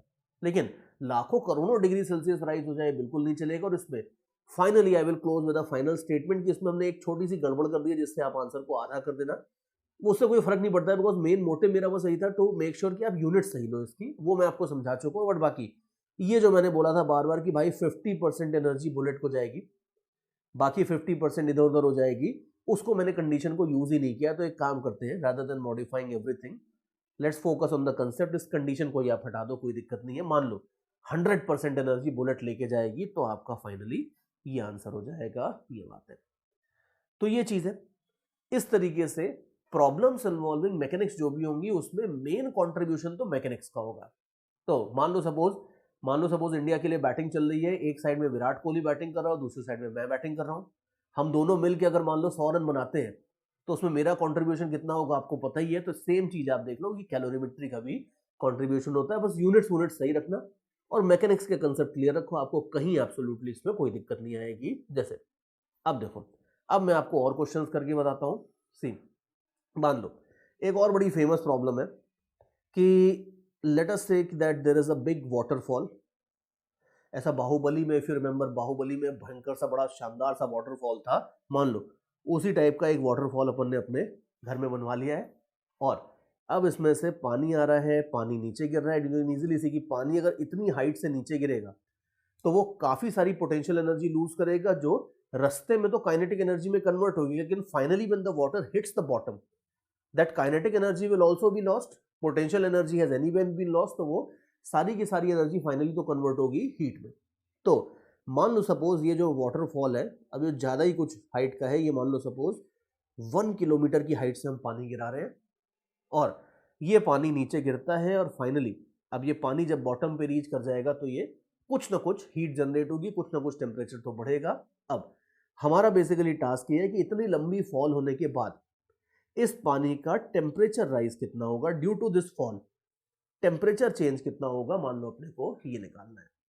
तो 1 किलोमीटर हाइट की वाटरफॉल से गिरने के बाद पानी का टेम्परेचर राइज कितना होगा, ये अपने को निकालना है, टारगेट ये। तो आप देख लो कि एक और बात आप इसमें देखो कि इसमें मैंने आपको मास नहीं दिया है। बहुत सारे मैकेनिक्स के क्वेश्चन में मास चाहिए भी नहीं रहता, जैसे पिछले क्वेश्चन में भी आप देख लो कि मास तो कैंसिल ही हो गया था, बहुत जगहों पे होता है। तो मान लो सपोज आप इस वाटरफॉल के अंदर एक मास, एक पीस ले लेते हो, सपोज पानी का थोड़ा सा सैंपल ले लेते हो मास m का, तो ये पोटेंशियल एनर्जी लूज करेगा mgh। ये वैसे तो इंटरमीडिएटली अगर आप देखो तो काइनेटिक एनर्जी में कन्वर्ट होगी, बट फाइनली सारी की सारी हीट में कन्वर्ट होने वाली है, और इसीलिए हम इसको mc डेल्टा t से इक्वेट कर देंगे। और जैसा मैं बोल रहा था कि ये m और m तो आपका कैंसिल हो ही जाएगा, तो देयरफॉर जो चेंज इन टेम्परेचर होगा ये हो जाएगा GH डिवाइडेड बाय C, इतना चेंज इन टेम्परेचर आएगा। और अर्थ का G आप देख लो रफली 10 तो हम मान ही लेते हैं, हाइट अगर आप देख लोगे तो 10⁻³ मीटर्स हो जाएगी। And very very important C को आप बिल्कुल भी पानी का C है 1 मत रख देना, नहीं तो सब गड़बड़ हो जाएगी। पानी का C हो जाता है 1 कैलोरी पर ग्राम डिग्री सेल्सियस, बट याद करो हमने देखा था 1 कैलोरी पर ग्राम डिग्री सेल्सियस को अगर आप SI यूनिट्स में कन्वर्ट करते थे तो ये 4200 kg, sorry not kg, 4200 joules per kg kelvin, इसमें कन्वर्ट हो जाता था। तो अब सारी की सारी चीजें अगर ऐसा यूनिट्स में रख रहे हो तो यहाँ पे इसको 4200 आपको रखना होगा। और अब आप देख लो, अब जो कैलकुलेशन होगा अब हमें कोई प्रॉब्लम नहीं आ गई। यू कैन सी कि जो चेंज इन टेम्परेचर है वो हो जाएगा 100 divided by 42 degree Celsius, which you can easily C will be a little over 2 degrees. तो कोई बहुत ज़्यादा फायदा नहीं होगा। मतलब अगर आपको ये लग रहा था कि यार चलो अब नीचे अगर मैं घर बनाऊंगा तो मेरे को गीजर की जरूरत नहीं पड़ेगी और इतना हाइट से पानी गिरेगा तो अपने आप खूब गर्म हो जाएगा एंड सर्दी में अपन आराम से उसको यूज करेंगे बिना गीजर के, तो ऐसा नहीं है। अगर ये पानी लेटस से कि 5 डिग्री सेल्सियस वाला पानी आ रहा था तो अप्रोक्सीमेटली अगर आप देखोगे तो नीचे आपको 7 डिग्री के लगभग का पानी आपको मिलेगा। ये बात है। और this is owing to the fact कि पानी की स्पेसिफिक हीट बहुत ज्यादा होती है। वही अगर मान लो पानी की स्पेसिफिक हीट 0.1 होती कैलोरी पर ग्राम डिग्री सेल्सियस में, तो इससे अगर 1/10 होती तो ये टेम्परेचर चेंज आपका इससे 10 गुना ज्यादा हो जाता। अब 10 गुना का मतलब है कि लगभग 20-22 डिग्री सेल्सियस का अगर इंक्रीमेंट हो जाएगा, दैट इज रीजनेबल, तब आपको नीचे गर्म पानी बढ़िया मिल जाएगा। लेकिन इस केस में बिल्कुल कुछ खास फायदा नहीं होने वाला है, बिकॉज पानी की स्पेसिफिक हीट ज्यादा होती है, उसका टेम्परेचर बढ़ाना मुश्किल होता है, तो बहुत ज़्यादा बड़ा रिजल्ट नहीं आएगा। बट यू कैन इजीली सी कि इस तरह के छोटे मोटे मैकेनिक्स मिक्स करने वाले क्वेश्चंस तो आप 100% आराम से सॉल्व कर सकते हो। और थोड़े और बड़े क्वेश्चंस की तरफ चलते हैं। जैसे आप याद करो और कहाँ कहाँ हमने देखा था कि हीट जनरेट होती थी। जैसे हीट जनरेट होने का जो और दूसरा एक प्रोमिनेंट तरीका होता था वो होता था collisions. If you remember, particles अगर कोलाइड करते थे तो उसमें कुछ हीट जनरेट होती थी। अब उसके ऊपर भी चलो एक क्वेश्चन बना के देखते हैं। मान लो सपोज मेरे पास दो ब्लॉक्स हैं, एक है 3 kg का, चलो एक को 6 kg लेते हैं, एक है मान लो सपोज 6 kg का और दूसरा है मान लो 3 kg का। ये दोनों ब्लॉक्स आते हैं और टकराते हैं, और टकराने के बाद कुछ हीट वीट जनरेट होगी इसमें। तो मान लो सपोज ये दोनों ब्लॉक्स इस तरीके से आ रहे हैं कि जो 6 kg वाला है ये आ रहा है 3 मीटर्स पर सेकेंड से, 3 kg वाला आ रहा है 7 मीटर्स पर सेकेंड से। ये दोनों टकरा जाते हैं। टकराने के बाद मैंने आपको दिया है दैट ये दोनों these particles stick to each other, मतलब कोएफिशिएंट ऑफ रेस्टिट्यूशन है 0। After collision these particles stick to each other. और क्वेश्चन ये है that assuming that all the energy, all the heat generated is absorbed by the block system itself, we need to calculate the change in temperature of the block system. Change in temperature of the block system निकालना है। 100% energy block अपनी खुद ही absorb कर लेते हैं, ये आपको बोला है, ज्यूम कर लो, कोई दिक्कत नहीं। और ये दोनों ब्लॉक्स किसी मटेरियल के ऐसे बने हैं और इस मटेरियल का स्पेसिफिक हीट है 0.1 कैलोरी पर ग्राम डिग्री सेल्सियस। ये सारा डेटा अपने को गिवन है और हमें निकालना है कि भाई टक्कर के बाद इस पूरे सिस्टम का राइज इन टेम्परेचर कितना हो जाएगा, ये हमें निकालना है। तो चलो ये राइज इन टेम्परेचर निकालते हैं, वही अपने एनर्जी वाले प्रिंसिपल से निकालते हैं। लेकिन इसमें एज आई वाज सेइंग कि जो मेन कंसेप्ट लगेगा वो तो मैकेनिक्स का। ये क्वेश्चन आइडियली अगर आप देखो तो कैलोरीमेट्री का है ही नहीं। अगर हमें ये निकालना आता है कि किसी भी कोलिजन में हीट कितनी जनरेट होती है तो फिर उसके बाद तो कुछ बचता नहीं है क्वेश्चन में। अब आप याद करो कोलिजन्स के अंदर हीट जनरेटेड का क्या फॉर्मूला होता था। देखो दो अप्रोच है, वहां पे भी मैंने कहा था कि एक चीज तो ये कि आप इसको पूरा बेसिक से सॉल्व करो, टक्कर के बाद फाइनल वेलोसिटी लगाओ, निकालो, मोमेंटम कंजर्व करो, ये वो, और पूरा तामझाम करके हीट जनरेटेड निकालो। और तब तक तो हीट जनरेटेड निकालते निकालते बुढ़े हो जाएंगे सब लोग। तो वैसे नहीं निकालना है। याद करो हमने एक सिंपल सीधा सा तरीका देखा था कि हीट जनरेटेड निकालने के लिए एक सीधा सा रिजल्ट होता है और वो था अपना रिड्यूस मास वाला रिजल्ट, और half mu into you relative square into 1 minus E square. किसी भी वन डायमेंशनल कोलिजन में हीट जनरेटेड आप इस तरीके से आराम से निकाल सकते हो रिड्यूस मास मेथड से। और अगर मान लो सपोज भूल गए थे रिड्यूस मास मेथड, तो ये जरा याद रखना, ये बड़ा इंपॉर्टेंट है, बिकॉज बिना इसके हीट जनरेटेड वाले क्वेश्चंस बहुत लेंदी हो जाएंगे। लेकिन ये पता है अगर तो आपका काम बड़े आराम से हो जाएगा। तो अब आप देख लो रिड्यूस मास, आप देख लो रिड्यूस मास हो जाता है m1 m2 upon m1 plus m2। तो that will be like m1 m2 upon m1 plus m2, ये रिड्यूस मास हो जाता है। u रिलेटिव अगर आप देखोगे तो उसका मतलब होता है कोलिजन के पहले की relative velocity, and that will be 3 + 7। और परफेक्टली इन इलास्टिक कोलिजन है तो E तो हो जाता है आपका 0।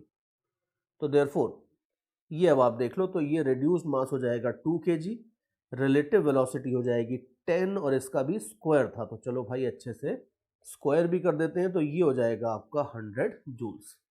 Clear cut, simple.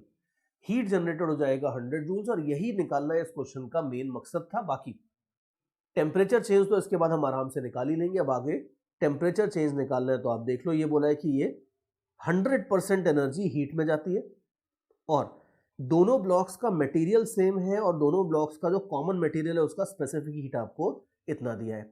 तो अब Q equal to 100 joules use करके फिर अब मैं आगे कैलोरीमेट्री वाले पार्ट में जाता हूं। लेकिन ये इंपॉर्टेंट है कि ये ध्यान रखना कि ये क्वेश्चन मैंने मेनली आपको कैलोरीमेट्री पढ़ाने के हिसाब से नहीं लिया था। जो मेरा मेन मकसद ये था कि वो भूली बिसरी यादें जो मैकेनिक्स की हैं वो फ्रेश होनी चाहिए आपके माइंड में। तो अगर वो चीज थोड़ी बहुत भूल गए थे तो वो रिवाइज हो जाए। That was my main target behind taking this particular question. Now अब आप देखो कि अब मैं Q equal to MC delta T लगाने वाला हूं। हीट 100 जूल्स है, मास अगर आप देखोगे तो दोनों ब्लॉक्स का मिला के है 9 kg। स्पेसिफिक हीट आपकी 0.1 है, और हमें पता है कि इसको 4200 से मल्टीप्लाई करके कन्वर्जन हो जाता है। तो 0.1 इंटू 4200 कर दोगे तो ये SI यूनिट्स में कन्वर्ट हो जाती है आपकी स्पेसिफिक हीट, और MC के साथ साथ डेल्टा टी। तो अब ये देख लो कि हो गया अपना काम ऑलमोस्ट। डेल्टा टी चाहिए अब, तो डेल्टा टी निकालने के लिए just cancel out unnecessary things. ये हो जाएगा 1 divided by 9 into 4.2 degree Celsius. तो यू कैन इजीली सी कि कुछ बड़ी बात नहीं होगी। इससे बहुत ज़्यादा टेम्परेचर राइज तो हमने वो वाटरफॉल में निकाल लिया था, बुलेट वाले में तो और ज़्यादा था। और ये ठीक भी है बिकॉज बेचारे जरा जरा से ब्लॉक्स जो हैं वो जरा जरा सी अपनी वेलोसिटी से आ रहे हैं, कोई बहुत ज़्यादा इनके पास वेलोसिटी थी भी नहीं। So there is nothing much anyway in the problem. थोड़ा बहुत टेम्परेचर राइज होगा which you have manage to calculate. But again ध्यान रखना कि इस तरह के क्वेश्चंस और इस तरह के बहुत सारे और क्वेश्चंस बन सकते हैं जिसमें कोलिजन होंगे, इंपल्सिव टेंशन लग सकता है, ये वो बहुत सारी चीजें हो सकती हैं जिसमें हीट जनरेट होती है। और ये मैकेनिक्स के क्वेश्चंस है जिसमें हार्डली 5-10% आप बोल सकते हो कि कंट्रीब्यूशन कैलोरीमेट्री का होगा। तो देयरफॉर इस तरह के जो क्वेश्चंस होते हैं जिसमें मैकेनिक्स मिक्स होती है, बस इनको अब आपको आगे थोड़ा सा प्रैक्टिस करना है। 10-12 क्वेश्चंस भी प्रैक्टिस कर लोगे तो आपका काम परफेक्टली हो जाएगा, and you will be able to very easily tackle these kind of questions.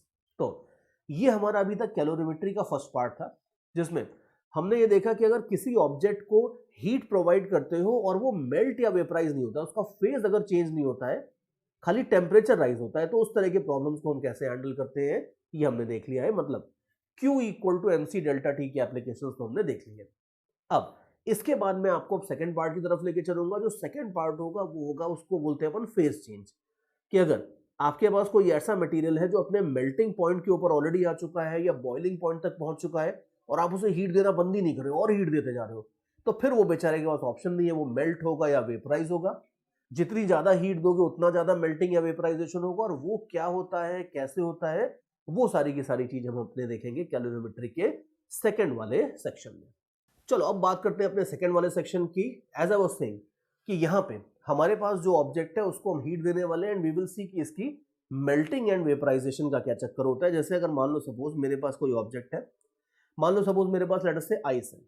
ये आइस है 0 डिग्री सेल्सियस के ऊपर, और 0 डिग्री सेल्सियस की आइस को मैं और हीट देता जा रहा हूं सपोज। तो 0 डिग्री सेल्सियस की आइस को अगर मैं हीट दूंगा, लेट अस से कि मैं ज्यादा नहीं देता उसको, थोड़ी सी हीट ही देता हूं DQ।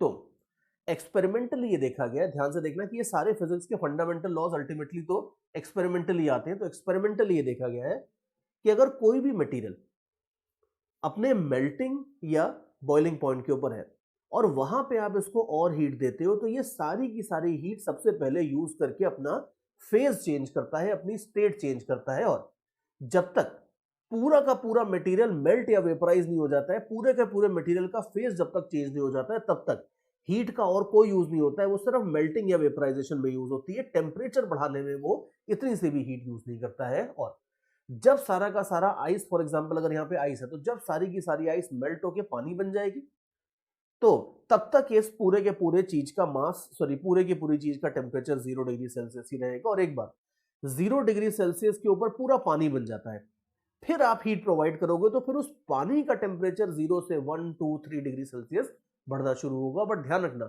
कि 0 डिग्री सेल्सियस या मेल्टिंग पॉइंट एक ऐसा खास टेम्परेचर होता है जहां पे चीज सॉलिड स्टेट में भी रह सकती है और लिक्विड स्टेट में भी रह सकती है। ऐसा मत सोचना कि 0 डिग्री सेल्सियस हो गया तो फिर आइस ही बनेगा, 0 डिग्री सेल्सियस में पानी नहीं हो सकता, ऐसा नहीं है। 0 डिग्री सेल्सियस कॉमन एरिया है और कॉमन जगह है जहां पे आइस और वाटर दोनों हो सकते हैं, वो बाउंड्री लाइन है। और 0 डिग्री सेल्सियस में अगर मान लो पानी है, उससे थोड़ी सी हीट निकाल लोगे तो बेचारा फ्रीज हो जाएगा, और 0 डिग्री सेल्सियस के ऊपर अगर आइस है उसको थोड़ी सी हीट दे दोगे तो वो मेल्ट होना शुरू हो जाएगा। तो मेल्टिंग पॉइंट या सिमिलरली बॉइलिंग पॉइंट वो पॉइंट्स होते हैं जहां पे कोई भी मटेरियल दो फेजेस में किसी में भी स्टे कर सकता है, और जैसे आप हीट देते हो या लेते हो उसके हिसाब से फेज चेंज होता है। और यहाँ पे कैलोरीमेट्री का जो बेसिक रूल है, सबसे पहला रूल है वो ये है कि फेज चेंज वाले पॉइंट के ऊपर अगर आप हीट देते हो तो सबसे पहला हक उस हीट के ऊपर होता है फेज चेंज वाले फिनोमेना का। जब तक सारे के सारे मटेरियल का फेज चेंज नहीं हो जाता है तब तक टेम्परेचर बढ़ाने में कुछ भी नहीं एनर्जी जाती है, सारी की सारी एनर्जी फेज चेंज में जाती है। और एक बार पूरे मटेरियल का फेज चेंज हो जाएगा फिर आगे जो हीट दोगे वो टेम्परेचर बढ़ाने में काम आएगी। In other words Q equal to MC delta T यहाँ पे थोड़ी देर के लिए ऑफ रहेगा। तो अब देखो कि अब अगर मान लो सपोज आपने ये बेचारा आइस का जो पीस था ये ऑलरेडी 0 डिग्री सेल्सियस पे था, अब अगर आप इसको थोड़ी सी हीट दोगे तो इसका ये इफेक्ट नहीं होगा कि इसका टेम्परेचर थोड़ा सा बढ़ जाएगा, बिल्कुल नहीं। इसका ये इफेक्ट होगा कि थोड़ा सा DM मास का जो आइस है वो मेल्ट होके वाटर में कन्वर्ट हो जाएगा। और ऑब्वियसली जितनी ज्यादा हीट दोगे उतना ज्यादा मास मेल्ट होगा, तो ये प्रोपोर्शनलिटी तो रहेगी। और इसके सिवा ऑब्वियसली ये कितनी हीट रिक्वायर्ड होगी ये इसके ऊपर भी डिपेंड करेगा कि आप मटेरियल कौन सा यूज कर रहे हो। जैसे वैक्स वगैरह जैसे मटेरियल्स होते हैं उनको थोड़ी सी हीट दो तो ही ज्यादा वैक्स मेल्ट हो जाएगा, लेकिन लेट अस से आइस के केस में अगर आप देखो तो ज्यादा हीट लगती है same amount of ice melt होने में। तो देयरफॉर जितनी ज्यादा मटेरियल आप मेल्ट करना चाहते हो आपको उतनी ज्यादा हीट देनी होगी। So therefore the proportionality sign is there. और इसके साथ साथ एक प्रोपोर्शनलिटी कांस्टेंट आता है जो मटेरियल के ऊपर डिपेंड करता है, और उसको ये लोग जनरली एक लेटर L से डिनोट करते हैं।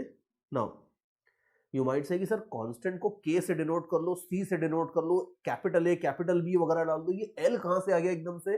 L का मतलब होता है लेटेंट हीट, जो मैंने ऊपर टाइटल में लिखा भी है, latent heat. Latent you know from English, latent का मतलब होता है छुपा हुआ। तो लेटेंट हीट का मतलब होता है कि एक तरह से छुपी हुई एनर्जी है। और बिकॉज सी जनरली तो एक्सपेक्टेड ही होता है कि अगर आप एनर्जी दोगे तो टेम्परेचर बढ़ेगा, लेकिन यहां पे अगर आप देखो कि जो एनर्जी देते हो उस एनर्जी का यूज करके मे बी जो सॉलिड है वो अपना क्रिस्टल स्ट्रक्चर वगैरह ब्रेक करता होगा, मॉलिक्यूल्स के बीच में कभी कभी हो सकता है कि गैप वगैरह बढ़ाने के काम आ जाती है, वो एनर्जी कहीं ना कहीं तो काम आती है, लेकिन वो आपको ऊपर ऊपर टेम्परेचर चेंज उसके वजह से नहीं दिखता है, वो टेम्परेचर बढ़ाने में काम नहीं आती है, वो अंदर ही अंदर कहीं छुपे तौर पे यूज हो जाती है। तो इसीलिए इस चीज को हम लेटेंट हीट बोलते हैं। और जैसे C जो था वो स्पेसिफिक हीट ऑफ मटेरियल होता था, वैसे ही L जो है इसको ये लोग बोलते हैं लेटेंट हीट। और लेटेंट हीट दो तरह की होती है, एक मेल्टिंग के टाइम पे जो लेटेंट हीट होती है उसको लेटेंट हीट ऑफ फ्यूजन बोला जाता है। और सेम अगर मान लो सपोज सारा का सारा पानी 100 डिग्री सेल्सियस पे है, बॉईल हो रहा है मान लो सपोज, तो वेपर में कन्वर्ट होगा। वेपर में कन्वर्ट होने के लिए भी आपकी एग्जैक्टली सेम इक्वेशन यूज होती है, लेकिन उसमें जो लेटेंट हीट कांस्टेंट होता है उसको ये लोग लेटेंट हीट ऑफ वेपराइजेशन बोलते हैं। तो ये ध्यान रखना कि ये दो अलग अलग तरह की लेटेंट हीट्स होती है, और इसकी यूनिट्स अगर आप देखो तो यूनिट्स हो जाएंगी एनर्जी डिवाइडेड बाय मास। मतलब अगर आप कैलोरीज के टर्म्स में देखोगे तो कैलोरी पर ग्राम हो जाएगा। इंपॉर्टेंट बात यह है, ध्यान से देखना कि यहां पे डेल्टा टी नहीं है, टेम्परेचर की इस पूरे के पूरे डिस्कशन में हमने बात तक नहीं करी है, तो टेम्परेचर का कुछ भी नहीं है। तो यहां पे ऐसा नहीं है कि कैलोरी पर ग्राम डिग्री सेल्सियस होगा, नहीं, यहां पे सारी की सारी हीट मेल्टिंग में अगर काम आ रही है then there is no effect on temperature जब तक पूरी मेल्टिंग नहीं हो जाती है। तो देयरफॉर लेटेंट हीट की यूनिट्स आप देख लो, या तो कैलोरी पर ग्राम होंगी या ऑब्वियसली एसआई यूनिट्स है तो जूल्स पर केजी कर सकते हो। और दो कॉमन लेटेंट हीट्स हैं जो आपको 100% पता होनी चाहिए। जैसे अगर आइस टू वाटर कन्वर्जन देखो, लेटेंट हीट ऑफ फ्यूजन अगर आप देखो आइस की, तो latent heat of fusion ice की होती है 80 कैलोरीज पर ग्राम। और नाउ यू कैन इजीली सी कि काफी बड़ी लेटेंट हीट है, बिकॉज पानी के लिए आप देख लो कि पानी की स्पेसिफिक हीट हमने देखी थी 1 कैलोरी पर ग्राम, और हमने देखा था कि पानी की स्पेसिफिक हीट काफी ज्यादा होती है compare to most of the other materials, और वो तो फिर भी 1 कैलोरी पर ग्राम डिग्री सेल्सियस था। यहां पे अगर आप देखोगे तो ये 80 है। 80 is a huge number compare to 1, तो देयरफॉर ये ध्यान रखना दैट लेटेंट हीट्स बड़ी होती है इन most of the material, latent heats बड़ी बड़ी होती है, तो देयरफॉर इसीलिए किसी भी आइस क्यूब को मेल्ट करना इतना आसान नहीं होता है, आपको काफी हीट देनी पड़ती है। और मेल्ट तो चलो फिर भी कर लिया, अभी आगे की स्टोरी आप देखो, लेटेंट हीट ऑफ वेपराइजेशन अगर आप देखो वाटर का, तो ये और बड़ी होती है, ये होती है अप्रोक्सीमेटली 540 कैलोरीज पर ग्राम। Now this is huge. 80 बड़ा था, 540, तो 540 अगर आप देखोगे तो उससे और बहुत ज्यादा बड़ा है, तो दैट मीन्स पानी को वेपराइज करना अपने आप में अगर आप देखोगे तो पानी को वेपराइज करने में काफी काफी काफी ज्यादा एनर्जी लगती है, और ये दोनों बड़ी बड़ी लेटेंट हीट्स तो आइस के लिए या बॉइलिंग वाटर के हिसाब से हो गई, और बाकी जो और मटेरियल्स होते हैं उनकी अपनी अलग अलग लेटेंट हीट्स होती है, वो तो आपको दी जाएंगी। इनफैक्ट कॉम्पिटेटिव एग्जाम्स में आपको वो ये भी मेमोराइज करने को नहीं बोलते हैं, इसकी वैल्यू भी वो हमेशा दे देते हैं, बट स्टिल अभी इतने सारे क्वेश्चन सॉल्व करोगे जिसमें आइस और वाटर यूज होंगे ही होंगे, तो आपको ऑटोमेटिकली 80 और 540 याद ही हो जाएगी। और साइड बाय साइड में एनी वेल से कि याद रखो भी, बिकॉज कई बार ये लोग क्या करेंगे कि पूरा क्वेश्चन आपको कैलोरीज के टर्म्स में देंगे और लेटेंट हीट जो है वो जूल्स के टर्म्स में दे देंगे। कई बार आईटी वाले काम कर चुके हैं कि यूनिट्स में खिचड़ी बना देते हैं, उसमें या तो आपने इन्होंने जो लेटेंट हीट जूल्स में दिया उसको बैठ के कन्वर्ट करो कैलोरी में, और अगर आपको याद है तो फिर डायरेक्टली उसको यूज कर लो, आपका थोड़ा सा मतलब 5-10 सेकंड आपके बच जाते हैं वहां पे, ये बात है। तो ये दोनों वैल्यूज थोड़ी सी याद रखना। और फाइनली ये बात देख लो कि फाइनली अब इसको अगर आप इंटीग्रेट तो खैर कर ही सकती है, जो इक्वेशन हमने लिखी है यहाँ पे इंटीग्रेट करने की भी ऐसा जरूरत नहीं थी, मैं डायरेक्टली आपको इंटीग्रेटेड इक्वेशन दे देता, उससे भी चल जाता काम। अगर आप इसको इंटीग्रेट टाइप का कर देते हो तो total heat provided is equal to L multiplied by M। लोग जनरली M को पहले लिखते हैं, ऐसे जनरली आपको ये इक्वेशन लिखी हुई मिल जाएगी, और यहां पे इस तरीके से Q इक्वल टू ml या डेल्टा Q इक्वल टू ml आपके पास इक्वेशन बनती है। और इस इक्वेशन से आप डिटरमाइन कर सकते हो कि भाई अगर मैं 10 कैलोरी, 20 कैलोरी, 400 कैलोरी, जितनी भी कैलोरी हीट प्रोवाइड कर रहा हूं उससे कितनी आइस मेल्ट होगी या कितना पानी वेपराइज होगा, ये मैं इस इक्वेशन से 100% निकाल सकता हूं। और अब आगे देखो, इसका यूज करना स्टार्ट करते हैं। इसका यूज करने के लिए सबसे पहले I will take a very nice and conceptual problem, जिसमें मैं आपको दिखाऊंगा कि इसका यूज किस तरीके से करते हैं, और इसके साथ साथ जो हम Q equal to MC delta T already सीख चुके हैं, इसको भी कई बार इसके साथ मिक्स करके यूज किया जाता है। एक छोटा सा क्वेश्चन बना के देखते हैं, इससे काफी सारे आइडियाज क्लियर होंगे। सबसे पहले तो देखो, मान लो सपोज मेरे पास 100 ग्राम आइस है एट -40 डिग्री सेल्सियस, ठीक है। ये मान लो मेरे पास एक आइस का ब्लॉक था -40 डिग्री सेल्सियस के ऊपर, और हमारा टारगेट ये है कि हम इसे हीट करते जाएंगे करते जाएंगे करते जाएंगे, और हीट कर करके फाइनली हमें ये इंश्योर करना है कि ये पूरा का पूरा वेपर में कन्वर्ट हो। जैसे पहले आप आइस को हीट करोगे तो वो पानी बनेगा, पानी को बॉईल करोगे तो वेपर बनेगा, बीच में और भी कई सारे स्टेप्स आएंगे, लेकिन हमारा फाइनल टारगेट ये है कि ये जो पूरी की पूरी आइस है, इस आइस को हम वेपर में कन्वर्ट कर दें।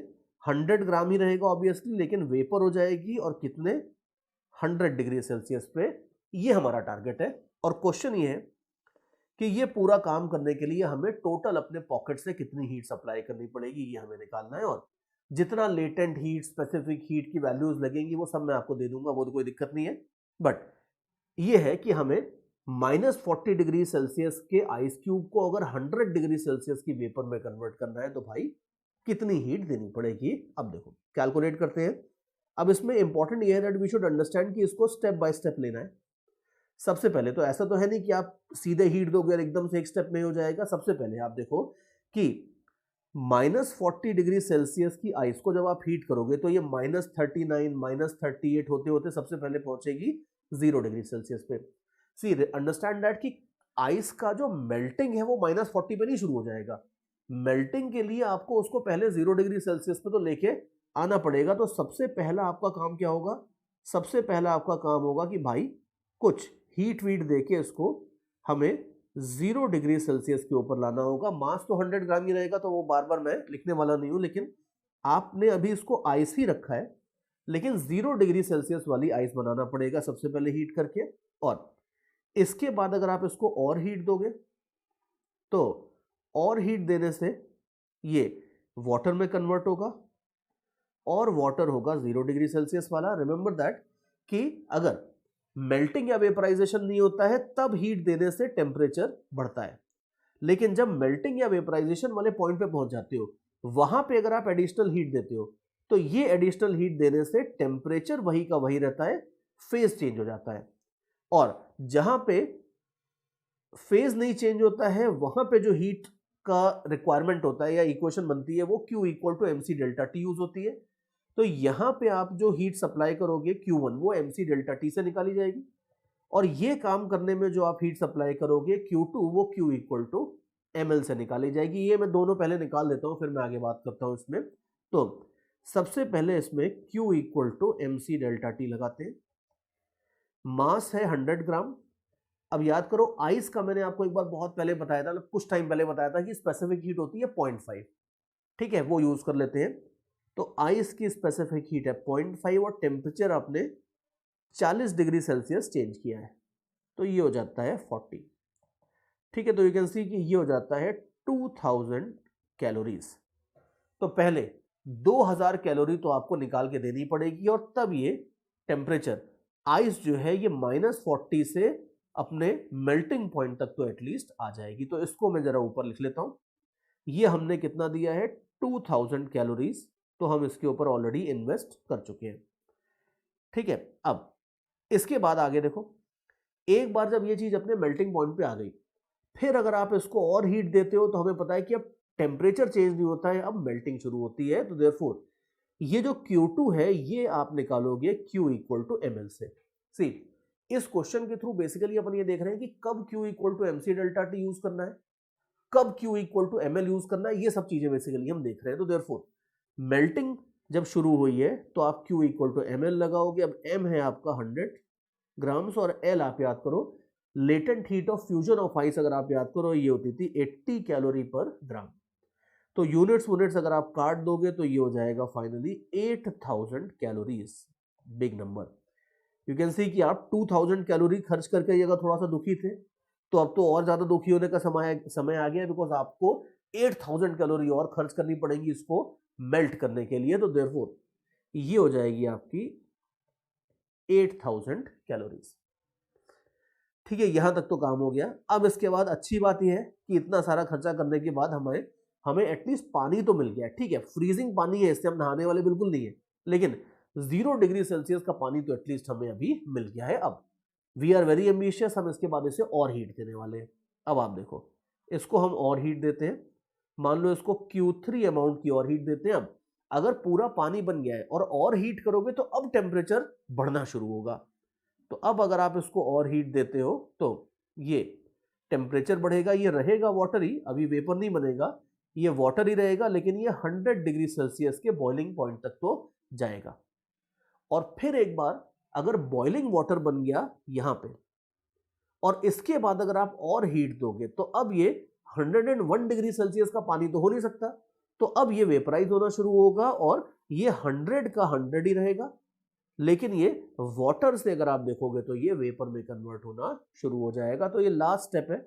इस लास्ट वाले स्टेप में अगर आप देखो तो मान लो सपोज आप हीट दे देते हो उसको Q4, तो ये फाइनली हो जाएगा vaporise. And now you know very well कि यहां पे Q3 में अगर आप देखोगे तो MC डेल्टा T वाला फॉर्मूला लगेगा, और Q4 निकालने के लिए आपको Q इक्वल टू ML वाला फॉर्मूला लगाना पड़ेगा। तो ये सब लगा देते हैं फटाफट और कैलकुलेट कर लेते हैं। तो देखो Q3 is equal to M into C into delta T, ठीक है। अब की बार पानी बन गया है तो ध्यान रखना कि अब पानी की स्पेसिफिक हीट यूज होगी, अब आइस की नहीं होगी। तो पानी की स्पेसिफिक हीट यूज करिए और टेम्परेचर चेंज है 100 डिग्री सेल्सियस। तो देयरफॉर जो हीट आपको सप्लाई करनी पड़ रही है यहाँ पे, ये आप देख लो, ये हो जाएगी 10,000 कैलोरीज। तो ये Q3 जो है इसको मैं लिख लेता हूं 10,000 कैलोरीज, और ये हीट देने से अब मेरे को बॉइलिंग वाटर मिल गया। एंड यू कैन इजीली सी कि एक्सपेंस अपना हर स्टेप के साथ बढ़ता जा रहा है, और फाइनल जो बिल्कुल सबसे बड़ा एक्सपेंस होगा वो अब लास्ट में आएगा, बिकॉज Q4 अगर आप देखो तो ये हो जाता है ml के बराबर, और लेटेंट हीट ऑफ वेपराइजेशन अगर आप देखोगे बॉइलिंग वाले पॉइंट पे तो आप देख लो ये होती है 540, 100 ग्राम तो है ही मास। तो अगर Q equal to ml use कर लेते हो तो ये हो जाता है, अब ये बड़ा नंबर है, यू कैन सी 54,000, ठीक है, सीधे नीचे लिख देता हूं 54,000 कैलोरीज ये हीट आपको देनी होगी इसको वेपराइज करने में। और अब आप देख लो कि सन के पास कितनी एनर्जी है, रोज इतना सारा पानी ओशन की सरफेस से वेपराइज किया जाता है, फिर वो बादल बन के आता है और प्योर वाटर अपने को दोबारा मिलता है। इतनी सारी एनर्जी सन अपने को देता है, जिसका यूज करके हम लगातार फ्री में वेपराइजेशन कर करके डिस्टिल्ड वाटर लेते रहते हैं फाइनली। तो ये एनर्जी हमने और दे दी, और ये तो हमारे पास खाली 100 ग्राम पानी है, 100 ग्राम H2O है बेसिकली, और उसको प्रोसेस करने में आप देख लो कि हमें इतनी सारी हीट देनी पड़ गई है, but now we are at least there. अब हमें बॉइलिंग वाटर से पूरी वेपर मिल गई है 100 डिग्री सेल्सियस वाली। अब वैसे देखो टेक्निकली अगर आप देखो तो 100 डिग्री सेल्सियस की वेपर को भी आप चाहो तो इसको भी मत छोड़ो, इसको और हीट दे दो। अगर आप इसे और हीट दोगे तो ये वेपर का टेम्परेचर और बढ़ता जाएगा, ये 100 के बाद 110, 120 सुपर हीटेड स्टीम बन जाएगी। इस तरह से अगर स्टीम होती है जिसका टेम्परेचर 100 से और ज्यादा लेके जाते हैं तो उसको ये लोग सुपर हीटेड स्टीम बोलते हैं। तो आप चाहो तो इसको और एनर्जी बिल्कुल दे सकते हो, लेकिन उसका क्या इफेक्ट होता है वो हम यहाँ पे नहीं देखेंगे, वो हम आगे चल के आइडियल गैस में देखेंगे, बिकॉज अब ये चीज गैस बन चुकी है।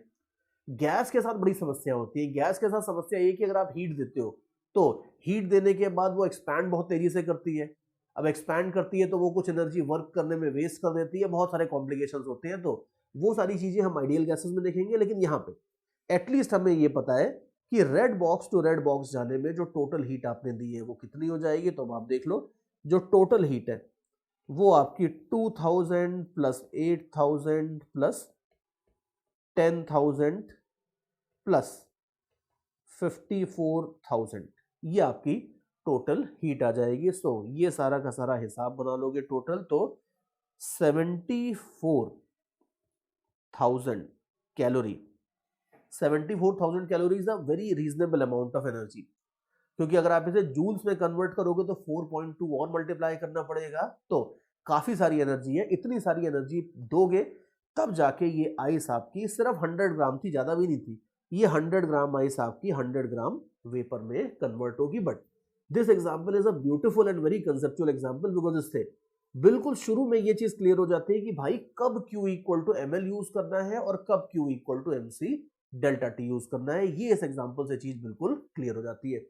और इसी का ये जो पूरा प्रोसेस हुआ है, इसी प्रोसेस का अगर आप चाहो तो थोड़ा सा अगर ग्राफ वगैरह भी बना के देखोगे तो एक आध चीजें और क्लियर होंगी। सी मैं इसका आपको एक ग्राफ बना के दिखाता हूं। देखो किसका ग्राफ बनाऊंगा, हीट सप्लाइड वर्सेस टेम्परेचर का ग्राफ बना के दिखाता हूं आपको। टेम्परेचर नेगेटिव भी जा रहा था तो इसको थोड़ा नीचे भी ले लेते हैं। जो मैं हीट सप्लाई कर रहा हूं वो मैं एक्स एक्सिस पे रखता हूं, और जो टेम्परेचर चेंज होगा, टेम्परेचर बनेगा, उसको मैं वाई एक्सिस पे रखता हूं। तो अब देखो मैंने शुरू किया था -40 से, और शुरू में मैंने इसको हीट प्रोवाइड करी है तो टेम्परेचर बढ़ा है, और टेम्परेचर बढ़ते बढ़ते सबसे पहले तो 0 डिग्री सेल्सियस पे हुआ। तो स्टार्ट हमने किया है पॉइंट ए से, और पॉइंट बी हमारा जो है, पॉइंट बी का मतलब है कि 0 डिग्री सेल्सियस अभी जस्ट बना है अपना। एंड यू कैन सी कि जब 0 डिग्री सेल्सियस तक जाते थे तो वो अभी 0 डिग्री सेल्सियस वाला आईसी है। पानी बनाने में तो हमें और काफी सारी हीट देनी पड़ेगी अभी, तो देयरफॉर ये तो पहला स्टेप हो गया आपका। अब इसके बाद अगर आप और हीट देते रहोगे तो टेम्परेचर नहीं बढ़ेगा। ध्यान से देखो